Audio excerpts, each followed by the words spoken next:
Hello everybody, this is Sashi Bhushan and you are watching my YouTube channel R&D@SB. So friends, in today's video we are going to discuss about Scratch 1. Actually DAV Public Schools class 7 के ICT book में chapter 2 है Scratch 1. तो आज के video में हम इसी chapter के सारे इम्पोर्टेंट टॉपिक्स के बारे में बात करेंगे और साथ ही साथ वीडियो के आखिर में हम इस चैप्टर से रिलेटेड असेसमेंट को भी सॉल्व करेंगे. तो चलिए चलते हैं वीडियो की ओर. स्टूडेंट्स, यहाँ पे मैंने चैप्टर के सारे इंपॉर्टेंट टॉपिक्स को क्वेश्चन और आंसर के पैटर्न में कंपोज किया ताकि आपको नोट्स बनाने में भी आसानी होगी और साथ ही साथ चीज़ों को अच्छे से समझने में भी आसानी होगी. तो चलिए स्टार्ट करते हैं सबसे पहले क्वेश्चन से. सबसे पहला क्वेश्चन जो है मैंने यहाँ पे मेंशन करा है वो है व्हाट इज एनिमेशन. एनिमेशन क्या होता है? तो अगर हम एनिमेशन की बात करें तो हमारे जहन में जो एसेंस आता होता है मूवमेंट का. यानी कि अगर आप किसी पिक्चर या किसी इमेज के मूवमेंट पे कोई भी चीज को देखना चाहते हैं, any object movable, the object can be of any kind of drawing and photographs that can be different from each other. Okay, दूसरे से थोड़े बहुत अंतर पे होने चाहिए तभी वो अपीयरेंस आपको नजर आएगा कि yes the thing is moving, the icon is moving. Okay, so now moving to the next question. यहाँ हम बात करने वाले हैं व्हाट इज स्क्रैच. ये बहुत इंपॉर्टेंट क्वेश्चन और एग्जाम में अक्सर पूछा जाता है और इसलिए भी क्योंकि हम लोग पढ़ भी तो रहे हैं स्क्रैच ना. हमारे चैप्टर का नाम है बेसिकली स्क्रैच. तो स्क्रैच क्या होता है बिल्कुल ही हमें जानना जरूरी है. तो इसको डिफाइन करते हैं बाबू. Scratch is an application software which allow us to create interactive stories, games, animation, etc. with the help of different blocks available in it. यानी ये चीज क्लियर है यहाँ पे कि जो स्क्रैच है वो आपका एक एप्लीकेशन सॉफ्टवेयर है जो हमें अलाउ करता है कि हम बहुत different kind of interactive animated stories, games, इस तरह की चीजों को डिजाइन कर सके. यानी स्क्रैच के मदद से हम बहुत सारे कार्टून या एनिमेटेड स्टोरीज, गेम्स डिजाइन कर सकते हैं. और ये काम करने के लिए यानी एनिमेशन से रिलेटेड जो भी आपका एक मूवी होगा, एक स्टोरी होगा, उसको डिजाइन करने के लिए हम इस्तेमाल किसको करेंगे? इसके डिफरेंट कलर कोडेड ब्लॉक्स को. जी हाँ, स्क्रैच को जैसे हम धीरे धीरे और आगे पढ़ेंगे ना, वहां देखेंगे स्क्रैच के अंदर में अलग अलग बहुत सारे कलर कोडेड ब्लॉक्स हैं जिनके मदद से हम यहाँ पे स्टोरीज को बड़े आसानी से क्रिएट कर सकते हैं. ठीक है, उसके जस्ट नीचे मैंने यहाँ पे लिंक मेंशन कर रखा है ताकि आप आसानी से स्क्रैच को डाउनलोड कर सकें. हम सब जानते हैं स्क्रैच एक ओपन सोर्स फ्री सॉफ्टवेयर है. So we no need to pay a single coin from our pocket for its downloading and installing even using the Scratch software. यानी स्क्रैच सॉफ्टवेयर को आप आसानी से डाउनलोड कर सकते हैं, इंस्टॉल कर सकते हैं और इसका इस्तेमाल कर सकते हैं. इसके लिए आपको किसी भी तरह का कोई भी अमाउंट पे नहीं करना है. टोटली फ्री सॉफ्टवेयर है. ओके, नेक्स्ट मैंने यहाँ पे मेंशन करा है कि क्या स्टेप्स होते हैं स्क्रैच को ओपन करने का. यानी कि अगर आपने एक बार स्क्रैच सॉफ्टवेयर को इंस्टॉल कर लिया सक्सेसफुली अपने कंप्यूटर में तो हम कैसे ओपन करेंगे? तो बाबू स्क्रैच को ओपन करने के लिए हम सबसे पहले क्लिक करेंगे स्टार्ट मेनू पे, देन वहां से मूव करेंगे all programs and from there we will have a option of Scratch. जैसे ही आप स्क्रैच वाले ऑप्शन पे क्लिक करते हैं तो आपको ये स्क्रीन नजर आता है ना. इस स्क्रीन में बेसिकली मैंने क्या कोशिश करा बताने का, कंपोनेंट्स ऑफ स्क्रैच स्क्रीन. यानी जैसे ही आपने स्क्रैच को ओपन किया जो सबसे पहला स्क्रीन आपको नजर आएगा आपके डेस्कटॉप पे वो यही होगा. और इस स्लाइड में हम बेसिकली ये क्लियर करेंगे कि स्क्रीन में कौन कौन से स्क्रैच कंपोनेंट है, क्योंकि एग्जाम्स में भी बहुत बार आता है right the different components of scratch screen.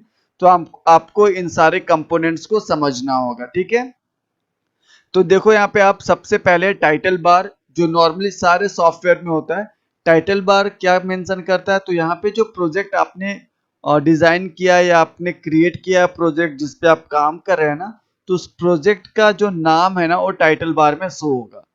उसके नीचे अगर आप देखते हो यहाँ पे तो ये है आपका file tool bar. File tool bar को बहुत जगह फाइल मेन्यू बार भी बोलते हैं, जहाँ पे आपको डिफरेंट ऑप्शंस मिलेंगे. यहाँ पे भी आपको 4 ऑप्शन नजर आ रहे होंगे. एक है फाइल, नेक्स्ट है एडिट, उसके बाद है शेयर एंड देन हेल्प. तो ये 4 ऑप्शन आपको यहाँ पे नजर आ रहे होंगे, जिसको हम लोग फाइल टूल बार के नाम से जानते हैं। ठीक है, उसके बाद जो सबसे इंपॉर्टेंट पार्ट है वो ये जो यहाँ पे नजर आ रहा है ना लेफ्ट टॉप कॉर्नर पे, जिसको हम लोग बोलते हैं ब्लॉक्स पेन। ये जो ब्लॉक्स पेन है यहाँ पे आप काउंट करो, टोटल 8 ब्लॉक्स ब्लॉक्स होंगे यहाँ पे।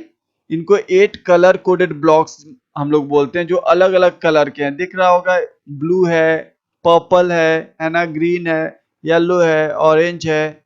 तो इस तरह से करके डिफरेंट कलर कोडेड ब्लॉक्स है यहाँ पे, और इनका इस्तेमाल करके ही हम यहाँ पे एनिमेशन क्रिएट करते हैं। ठीक है, ये बहुत इंपॉर्टेंट है। आगे के स्लाइड में हम इनको और भी अच्छे से बारी बारी से देखेंगे। So this is the block pen. ठीक है, ब्लॉक पेन है आपका। ब्लॉक पेन के बाद हम बात करते हैं, ये जो नीचे आपको नजर आ रहा है, this is called blocks palette. ये क्या करता है, तो बेसिकली यहाँ से आपने जो भी कलर कोडेड ब्लॉक्स को एक्टिवेट किया है ना, क्लिक किया है ना, उससे रिलेटेड उसके सब ब्लॉक्स जो हैं ये नीचे वाले पार्ट में दिखाई देंगे। अगर मैंने यहाँ पे ऊपर में देखो ये मोशन लिखा है ब्लू कलर का, अगर मैंने इसको क्लिक करा है तो इससे रिलेटेड जितने भी सब ब्लॉक्स है वो यहाँ पे नजर आएंगे, है ना, ब्लू कलर से। क्लियर है, तो ये आपका हो गया ब्लॉक पैलेट। फिर ये जो आपको एरिया नजर आ रहा है बाबू, ये बड़ा सा area, this is called script area. यही आपका स्क्रिप्ट एरिया है जहां पे हम पूरा का पूरा कोडिंग करेंगे। आपको जो भी एक्शन या जिस तरह का भी एनिमेशन डिजाइन करना होगा, उससे रिलेटेड सारे कोडिंग आप इसी स्क्रिप्ट एरिया के अंदर में रखेंगे। ठीक है, यहां तक क्लियर है हम लोग। ठीक है, देन हम बात करते हैं, यहाँ पे जो कैट दिख रहा है, इसकी ये छोटा सा कैट है ना, ये क्या है, दिस इज द स्प्राइट। इसे हम यहाँ पे क्या बोलते हैं, स्प्राइट। ये ग्राफिकल ऑब्जेक्ट है जो बेसिकली आपके एनिमेशन का हीरो है आप बोलो, यानी इसी को आप मूव कराओगे या इसी से रिलेटेड आप कोई स्टोरीज क्रिएट करोगे, कोई गेम्स बनाओगे, है ना। So this graphical object is called Sprite. ठीक है ना, तो इसको हम लोग क्या बोलेंगे, स्प्राइट बोलेंगे। और बाय डिफॉल्ट जब भी आप स्क्रैच ओपन करते हैं तो बाय डिफॉल्ट एक कैट स्प्राइट आपको मिलता है यहाँ पे। ठीक है, देन ये जो पीछे का जो एरिया है व्हाइट कलर का, दिस इज कॉल्ड स्टेज। इसे हम क्या बोलते हैं बाबू, स्टेज बोलते हैं। जो व्हाइट कलर का एरिया दिख रहा है, इसका काम क्या है, तो यही वो पार्ट है जहां पे आपका एनिमेशन परफॉर्म्ड होगा। यानी स्टेज पे ही आपका जो एनिमेशन है, जो आपने कोडिंग करा है ना, वो कोडिंग एग्जीक्यूट होगा। तो आपका जो स्प्राइट है उसका मूवमेंट आपको कहाँ नजर आएगा, इसी स्टेज पे आपको नजर आएगा। ठीक है, ओके। नाउ उसके बाद नेक्स्ट अगर हम नीचे देखें, यहाँ पे this is called Sprite list. तो चूंकि अभी यहाँ पे एक ही स्प्राइट है इसलिए एक ही नजर आ रहा है। अगर आपने इससे एक से ज्यादा स्प्राइट यहाँ पे यूज करे हैं, डिजाइन करा है, तो उन सारे स्प्राइट का लिस्ट यहाँ पे नजर आएगा। This is Sprite list. उसके बाद ये जो नीचे है छोटा सा स्क्वायर, व्हाइट कलर का स्क्वायर है, this is called stage background. यानी अगर आप बैकग्राउंड चेंज करना चाहते हैं अपने स्टेज का, देखो बाय डिफॉल्ट क्या है, व्हाइट कलर का है ना, पर अगर आप कोई इंटरेक्टिव बैकग्राउंड डालना चाहते हैं, आप चाहते हैं कि जो आपने स्टोरीज बनाया है, डिजाइन किया है, उससे रिलेटेड कोई बैकग्राउंड यहाँ पे नजर आए, तो उसके लिए आपको यहीं पे बैकग्राउंड को चेंज करने का ऑप्शन मिलेगा, आप आसानी से कर सकते हैं। ठीक है, तो इस तरह से हमने डिफरेंट कंपोनेंट्स को यहाँ पे देख लिया है ना। ये देखिए यहाँ पे आपका स्प्राइट टूल बार। ये स्प्राइट टूल बार, यहाँ पे 4 बटन आपको नजर आएंगे। एक स्टैम्प होगा, वो स्टैम्प जो बटन है वो क्या करता है, डुप्लीकेट यानी क्लोनिंग, आपका जो स्प्राइट है उसका डुप्लीकेट कॉपी क्रिएट करेगा। उसके बगल में अगर आप देखोगे तो सीजर का साइन होगा, है ना, ये सीजर का साइन है। ये क्या करेगा, इस स्प्राइट को डिलीट करेगा। ठीक है, अगर आपको किसी स्प्राइट को डिलीट करना है तो उसको सेलेक्ट करो और इस सीजर वाले जो है ना बटन, इस पे क्लिक करोगे तो वो जो सेलेक्टेड स्प्राइट है आपका वो डिलीट हो जाएगा। उसके बगल में ये जो है, दिस इज कॉल्ड, ये जो है वो ग्रो स्प्राइट है, यानी स्प्राइट का साइज को बड़ा करेगा। और उसके बगल में जो है श्रिंक स्प्राइट है, यानी जो स्प्राइट के साइज को और छोटा करेगा। इन सब बटन्स को और भी ये बेहतर ढंग से हम पढ़ेंगे नेक्स्ट स्लाइड में। ठीक है, तो इस तरह से सारे कंपोनेंट्स को हम लोगों ने देख लिया। यहाँ पे एक है करेंट स्प्राइट इन्फो। ये करेंट स्प्राइट इन्फो पैन जो है वो बेसिकली क्या बताता है, यहाँ पे बताता है जो आपने स्प्राइट यहाँ पे एक्टिवेट कर रखा है, इस स्प्राइट से रिलेटेड सारा इंफॉर्मेशन आपको करेंट स्प्राइट इन्फो में मिलेगा। जैसे स्प्राइट का नाम क्या है ना, नेम ऑफ द स्प्राइट, किस डायरेक्शन में मूव करेगा, एक्स वाई कोऑर्डिनेट क्या है, यानी ये जो आपका स्टेज है ना बाबू, ये एक्स और वाई कोऑर्डिनेट में है बटा हुआ, तो ये किस लोकेशन पे है, एक्स वाई के किस कोऑर्डिनेट पे है, वो डायरेक्शन, वो पोजीशन, सब कुछ आपको करेंट स्प्राइट इन्फो पैन में मिल जाएगा। ठीक है, तो इस तरह से हम लोगों ने यहाँ पे कंपोनेंट्स ऑफ स्क्रैच स्क्रीन को बड़े अच्छे से देखा। अब मूव करते हैं नेक्स्ट स्लाइड में और देखते हैं वहां पे। चलिए, तो यहाँ पे हम बात करने वाले हैं features of scratch components. Scratch components जिसको अभी आपने समझा, उन्हीं को एक बार फिर से हम अच्छे से देखने वाले हैं। तो मैं बता दूं यहाँ पे, अभी मैंने आपको वहाँ पे बताया, ये जो ब्लॉक पेन है ना, ब्लॉक पेन में अलग अलग 8 कलर कोडेड ब्लॉक्स मिलेंगे, जो बहुत ही इंपॉर्टेंट है, क्योंकि इन्हीं 8 कलर कोडेड ब्लॉक्स का इस्तेमाल करके आप कोई भी एनिमेशन मूवीज को यहाँ पे डिजाइन कर सकते हैं, है ना। इनका नाम आपको याद होना चाहिए, क्योंकि एग्जामिनेशन में कभी कभी पूछा जाता है that write the name of all 8 colour coded blocks of Scratch. तो आपको इनको बताना है, they are motion, control, looks, sensing, sound, operator, pen and variables. Okay, so now moving to the next slide. यहाँ हम बात करने वाले हैं स्क्रिप्ट एरिया के बारे में। मैंने आपको बताया था स्क्रिप्ट एरिया वो पार्ट होता है जहां पे हम क्या करते हैं बाबू, स्क्रिप्ट एरिया वो पार्ट होता है जहां पे आप जो एनिमेशंस का इफेक्ट डालना चाहते हैं, एनिमेशन से आप जो भी एक्शन परफॉर्म कराना चाहते हैं, जो काम कराना चाहते हैं, वो सब सारा का सारा स्क्रिप्ट आप कहाँ पे लिखते हैं, स्क्रिप्ट एरिया में। अगर मैं थोड़ा सा आपको बैक करके दिखा दूं, देखो ये वाला जो एरिया है ना आपका, दिस इज, ये जो एरिया है ना, यही आपका स्क्रिप्ट एरिया है। और यहाँ से हम ड्रैग एंड ड्रॉप करके, यहाँ से जो आपके ब्लॉक्स है ना, इन ब्लॉक्स को यहाँ से ड्रैग एंड ड्रॉप करके इसी स्क्रिप्ट एरिया में प्लेस करते हैं, और यहीं पे हम सारा का सारा स्क्रिप्ट को डिजाइन करते हैं, जो कि हमारा एनिमेशन प्ले होता है जब हम उसको प्ले करते हैं। तो ठीक है, सो नाउ इसके बाद हम स्क्रिप्ट एरिया में ही थे ना, या तो हम स्क्रिप्ट एरिया में हम लोगों ने देख लिया, it is an area where blocks from the blocks palette are placed to write a script. Okay, do you know में लिखा है, a script is a collection of blocks that are interlocked with one another for creating animation, stories and games। Basically script होता क्या है, script is a collection of blocks, यानी बहुत सारे blocks को जब आप कलेक्ट करेंगे तो एक स्क्रिप्ट तैयार होगा, जो जहाँ पे सारे ब्लॉक्स जो है ना वो एक दूसरे के साथ इंटरलॉक्ड होंगे, है ना, एक दूसरे के साथ इंटरलॉक्ड होंगे, तभी जाकर के आप एनिमेशन, स्टोरीज या फिर गेम्स को क्रिएट कर सकते हैं। ठीक है, तो अगर आप एक बहुत ही शानदार एनिमेशन क्रिएट करना चाहते हैं तो उसके लिए आपको एक शानदार और कमाल का स्क्रिप्ट लिखना होगा अपने स्क्रिप्ट एरिया में, तभी आप ये काम कर सकते हैं। ठीक है, so now moving to the next slide. यहाँ हम बात करेंगे स्टेज, है ना। Usually therefore starting the shooting of any animated movies, sets are designed and prepared in Scratch। These sets are designed on the stage। When the mouse is moved anywhere on the white area of the screen, the value of x and y coordinates changes। मैंने already आपको बता रखा है कि यहाँ पे जो stage है ना, जो व्हाइट एरिया आपका था स्टेज, वो x और y कोऑर्डिनेट में डिवाइडेड है। तो आप उस स्टेज के किसी भी कर्सर पे माउस को ले जाओगे ना, तो वहां पे आपको उसका जो कोऑर्डिनेट्स है ना बाबू, x और y कोऑर्डिनेट्स, वो आपको वहां पे उसका पोजीशन शो करेगा, दिखाई देगा। ठीक है, the white area on the scratch screen is called stage। In this area our stories, games and animations is executed। Okay, we can change the view of stage by clicking on this button। यहाँ पे आप जैसे ही stage होगा ना, आपका stage के just top पे आप देखोगे कॉर्नर पे, वहां पे ये बटन्स मिलेंगे। यहाँ पे जो नॉर्मली 3 बटन आपको दिख रहे हैं, इनका काम मैं बताता हूँ। ठीक है, ये जो सबसे लास्ट वाला जो ये बटन दिख रहा है ना, जो टीवी के स्क्रीन के जैसा दिख रहा है, this is called presentation mode. यानी जैसे ही आप इस पे क्लिक करते हैं तो कोई भी ऑप्शन नजर नहीं आएगा, ये फुल स्क्रीन में आपका सिर्फ और सिर्फ एनिमेशन, यानी स्टेज जो है फुल स्क्रीन में हो जाएगा और उस पे आपका एनिमेशन प्ले हो जाएगा। ठीक है, जबकि ये जो दो व्यू मोड है ना, इनमें क्या है, तो ये दो जो व्यू मोड है, ये स्टेज को एक मिनिमाइज करने के लिए और एक स्टेज को मैक्सिमाइज करने के लिए। ठीक है, so now moving to the next point.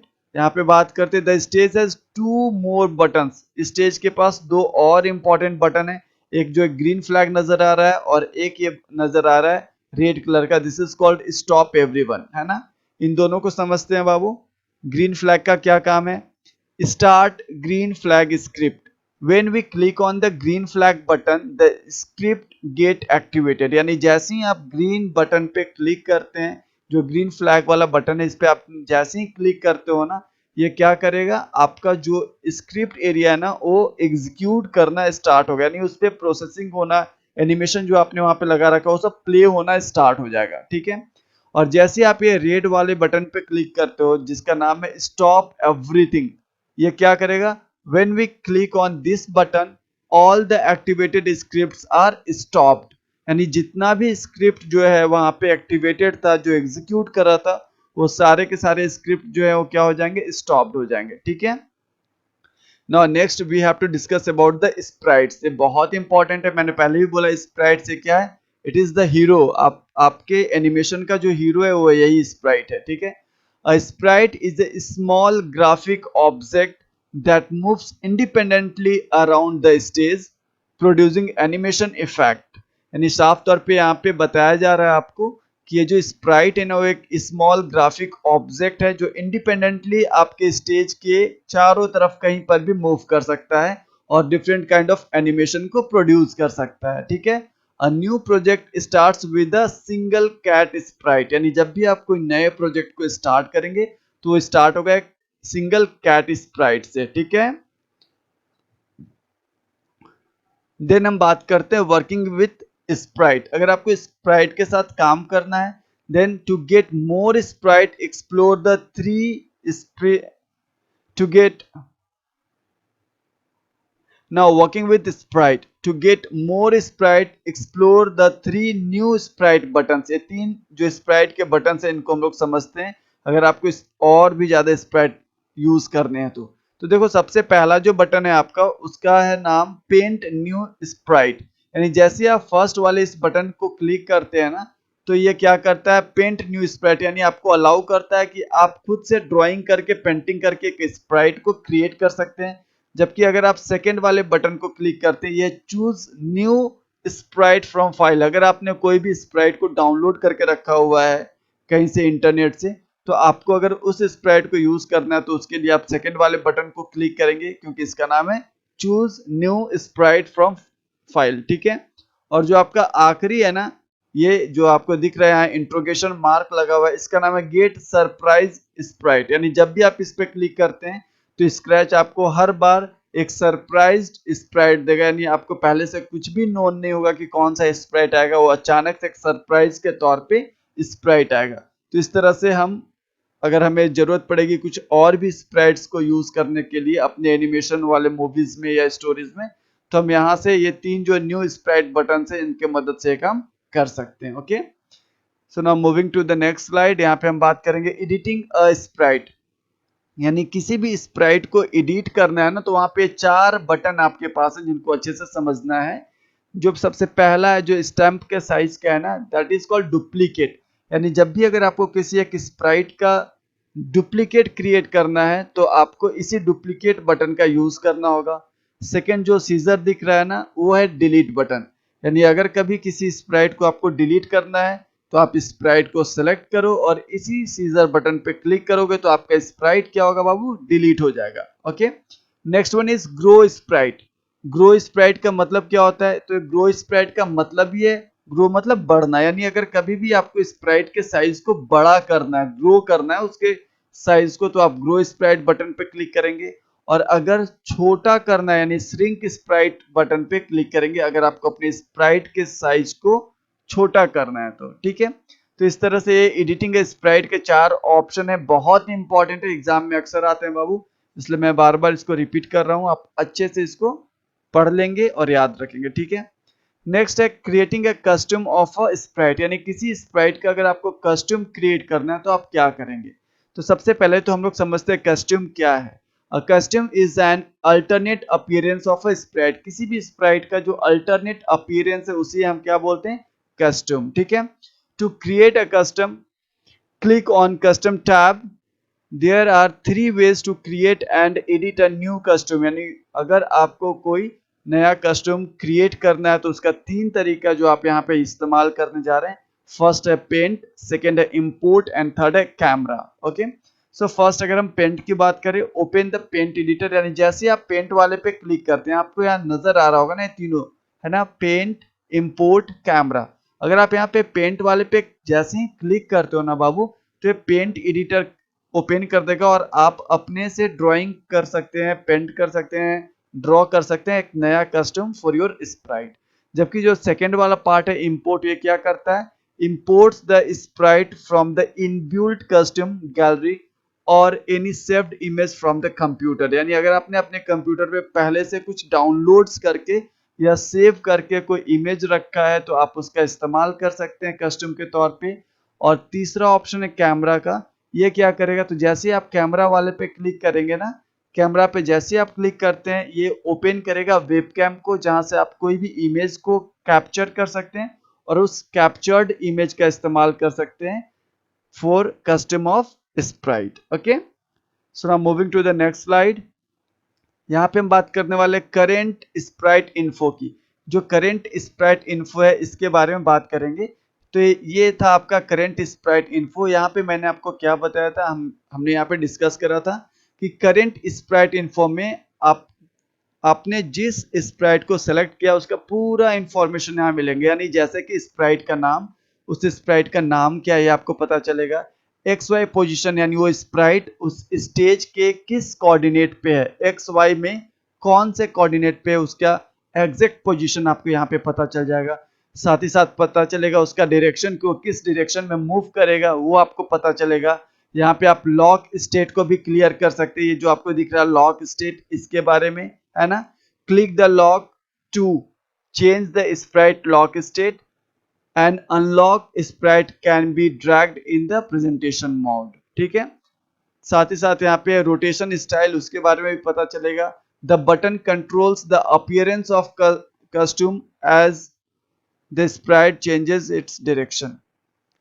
साथ ही साथ यहाँ पे आपको रोटेशन स्टाइल के बारे में पता चलेगा। so that the button control the appearance of the costume as the sprite changes its direction। यानी जैसे जैसे sprite अपना डायरेक्शन चेंज करेगा, उसका कस्ट्यूम भी उसी अकॉर्डिंग से अपीयर होगा। तो इस तरह से rotation style, lock state, direction, X Y position and sprite name, यानी किसी भी करेंट स्प्राइट से रिलेटेड सारे के सारे इंफॉर्मेशन आपको करेंट स्प्राइट इन्फो पैन में मिल जाएंगे। Okay, so now moving to the next. यहाँ पे बात करने वाले हम स्प्राइट लिस्ट की। बेसिकली जब भी आप कोई नया प्रोजेक्ट को स्टार्ट करते हैं, तो स्टार्ट होता है एक छोटे से कैट, यानी एक कैट स्प्राइट से। बट यहाँ पे एक बहुत सारा स्प्राइट का लिस्ट है जिसको आप आसानी से यूज कर सकते हैं, है ना। सो अगर आप चाहते हैं कि और भी जितने भी थंबनेल हैं बहुत सारे स्प्राइट्स के, उन सबको आप यहाँ पे डिस्प्ले करना चाहते हैं, तो उसके लिए आपको शो बटन पे क्लिक करना होगा, है ना। यहाँ पे जो दिख रहा है शो, ये क्या करेगा, it display Sprite that is of the stage और हिडन, यानी जो भी स्प्राइट अभी फिलहाल स्टेज पे नहीं है या हिडन है, उन सारे स्प्राइट्स को शो कर देगा। कौन सा, शो ऑप्शन। ओके, सेकेंड है आपका क्या, एक्सपोर्ट दिस स्प्राइट, यानी अगर आपने किसी भी स्प्राइट को सेव किया हुआ है और अगर आप उसे एक्सपोर्ट करना चाहते हैं, तो आसानी से आप ये काम कर सकते हैं। डुप्लीकेट में क्या होगा, create a copy of Sprite on the stage, यानी स्टेज पे अगर आप किसी भी स्प्राइट का कोई कॉपी क्रिएट करना चाहते हैं, तो आप डुप्लीकेट के थ्रू कर सकते हैं। साथ ही साथ जो लास्ट में डिलीट बटन है, क्या करेगा, delete Sprite from the stage, यानी डिलीट बटन स्टेज पर से किसी भी स्प्राइट को डिलीट करने का काम करेगा। Okay, so now moving to the next slide. यहाँ पे हम बात करने वाले हैं बैकग्राउंड के बारे में। ये बहुत इंपॉर्टेंट है, क्यों, क्योंकि जब भी आप कोई एनिमेशन मूवीज बनाते हैं, तो बैकग्राउंड आपका उसी से रिलेटेड होना चाहिए, तभी ये जा करके ज्यादा इंटरेक्टिव होगा, है ना। So we can also change the background of the stage by using these two steps. पहला स्टेप क्या है, देखो बाबू, सबसे पहले मैं बता दूं आपको, ये बैकग्राउंड आपका कौन सा है, यहाँ पे दिस इज, ये था बैकग्राउंड वाला, जहां मैंने आपको पहले भी बताया था। तो पहला क्या है, click on the stage icon. Stage icon पे क्लिक करो, व्हाइट स्क्वायर जो नजर आ रहा है, जहां पे मैंने अभी माउस का कर्सर यहाँ पे मूव कर रहा था, ये this is at the left of the Sprite list. Sprite list के लेफ्ट में जो है यहाँ पे इसे, तो सबसे पहले क्या करना है आपको, इस स्टेज आइकन को क्लिक करना है and then click on the background tab. इसको क्लिक करने के बाद फिर आपको बैकग्राउंड टैब जो यहाँ पे उसको क्लिक करना है, और जैसे आप इसको क्लिक करेंगे तो देखिए यहाँ ऑप्शन आ जा रहा है एडिट का, कॉपी का, है ना, ये सब बहुत सारे बैकग्राउंड्स यहाँ पे आ जाएंगे। अब आपको जो भी बैकग्राउंड यूज करना है आप उसके अकॉर्डिंग चेंज कर लो, इस्तेमाल करिए, जो आपके एनिमेटेड मूवीज को और भी ज्यादा इंटरेक्टिव और भी ज्यादा फ्रूटफुल बना दे सबके लिए। ओके, तो इस तरह से हम लोगों ने बैकग्राउंड्स को भी देख लिया। नाउ उसके बाद बात करेंगे सेविंग अ प्रोजेक्ट, यानी जब भी आप कोई प्रोजेक्ट तैयार कर लेते हैं तो फॉर द फ्यूचर यूज आपको उसे क्या करना होता है, सेव करना होता है। After successfully creation of the project we have to save the project, है ना, प्रोजेक्ट को सेव करना है ताकि हम फ्यूचर में फिर से उस प्रोजेक्ट का इस्तेमाल कर सके, उसको देख सके। ठीक है, तो हम क्या क्या कौन कौन से स्टेप्स को फॉलो करेंगे पर्टिकुलर प्रोजेक्ट को सेव करने के लिए। तो सबसे पहले स्टेप 1 में हमने लिखा क्लिक द फाइल मेनू, यानी आपको फाइल मेनू को क्लिक करना है, यानी आपको फाइल मेनू को क्लिक करना है। स्टेप 2 में click the save as option, वहां पे जैसे ही फाइल मेनू को आप क्लिक करते हैं बहुत सारे ऑप्शन आते हैं ड्रॉप डाउन लिस्ट में, वहां पे सेव एज भी होगा और सेव भी होगा, तो आपको सेव एज पे क्लिक करना है।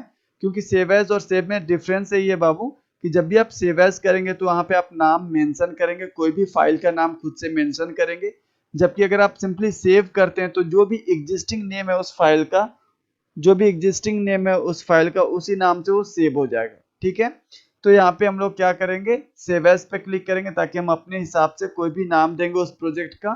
ठीक है, देन उसके बाद थर्ड स्टेप में select the location and enter the new file name.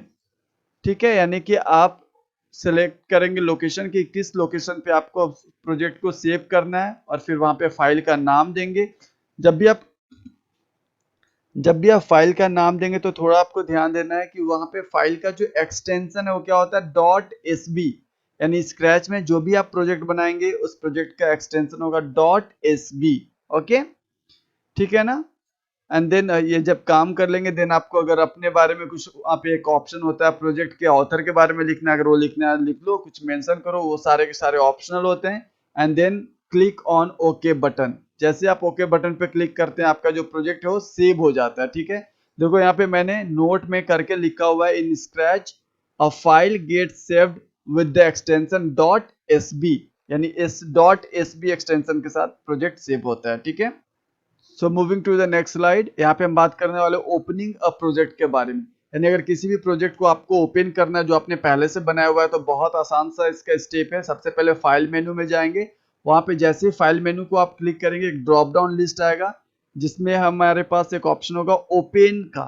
जैसे आप उस ओपन फंक्शन पे क्लिक करते हैं वहां पे आपको लोकेशन और डिजायर्ड फाइल को सेलेक्ट करना है और फिर ओके बटन पे क्लिक करना है। जैसे आप ओके बटन पे क्लिक करते हैं आपका डिजायर्ड प्रोजेक्ट जो है वो ओपन हो जाएगा। ठीक है, so moving to the next slide, यहाँ पे हम लोग शेयरिंग द प्रोजेक्ट, यानी कि स्क्रैच आपको अलाउ करता है कि आप अपने प्रोजेक्ट को इंटरनेट पर भी शेयर कर सकते हैं। शेयर करने का बहुत सिंपल सा स्टेप है, जो फाइल टूल बार है ना उसमें एक ऑप्शन मिलता है शेयर मेनू का, जैसे आप शेयर पे क्लिक करेंगे तो वहां पे एक छोटा सा विंडो ओपन होगा जहां पे कुछ रिक्वायर्ड डिटेल्स है जो आपको फिल करने होते हैं और उसके बाद ओके बटन पे क्लिक करना है।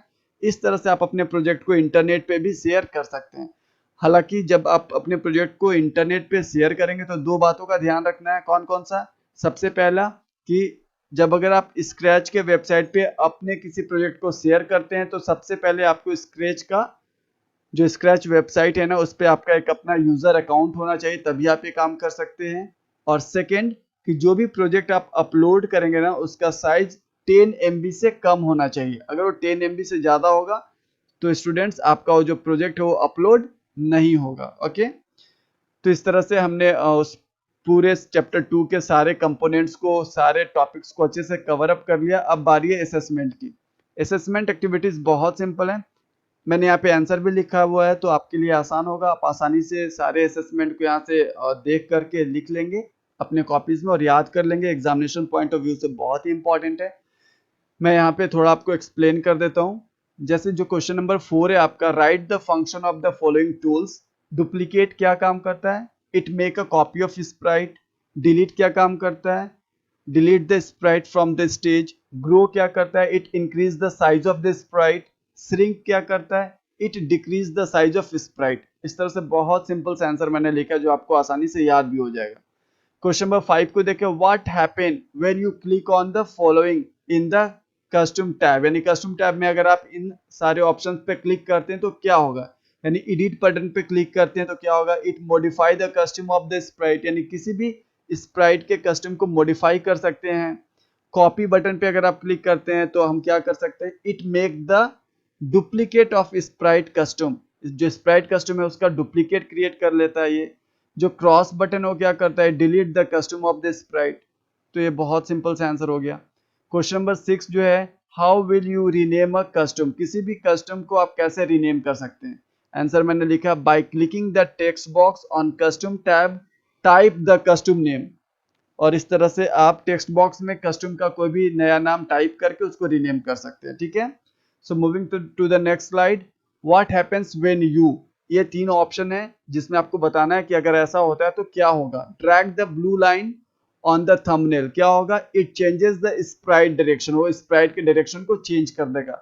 सेकेंड है double click on the thumbnail, अगर आपने थंबनेल पे डबल क्लिक करा है क्या होगा, sprite will come to its default position, यानी स्प्राइट अपने डिफॉल्ट पोजीशन पे आ जाएगा। थर्ड है drag the sprite in the presentation mode when the sprite is at the lock state, ऐसे में क्या होगा, sprite will not change its position, क्योंकि वो लॉक स्टेट में है। जब लॉक स्टेट में होता है तो स्प्राइट का पोजीशन चेंज नहीं होता है। Very good. And the last question is, what is the difference between x and y coordinates seen below the stage and at the current sprite info। तो मैंने यहाँ पे आंसर में बड़े अच्छे से लिखा है, below the stage the value of x and y coordinates change if we move the mouse pointer over the screen, यानी जहां पे भी हम स्क्रीन पे अपने माउस पॉइंटर को मूव करेंगे तो उसके अकॉर्डिंग x और y कोऑर्डिनेट्स का वैल्यू चेंज होगा, ठीक है ना। At the current Sprite info the value of x and y coordinates change if we change the position of sprite over the stage, यानी जब हम स्टेज पे किसी भी स्प्राइट के पोजीशन को चेंज करते हैं तब उसका पोजीशन आपके करंट स्प्राइट इन्फो पे चेंज होता है, ठीक है। तो इस तरह से सारे असेसमेंट को भी हम लोगों ने अच्छे से देख लिया। होपफुली स्टूडेंट्स आपको ये वीडियो बहुत पसंद आया होगा और आपके लिए बेनिफिशियल होगा। अगर ये वीडियो पसंद आया होगा तो प्लीज मेरे चैनल को सब्सक्राइब करें, वीडियो को लाइक करें, and thank you so much for supporting me. Thank you.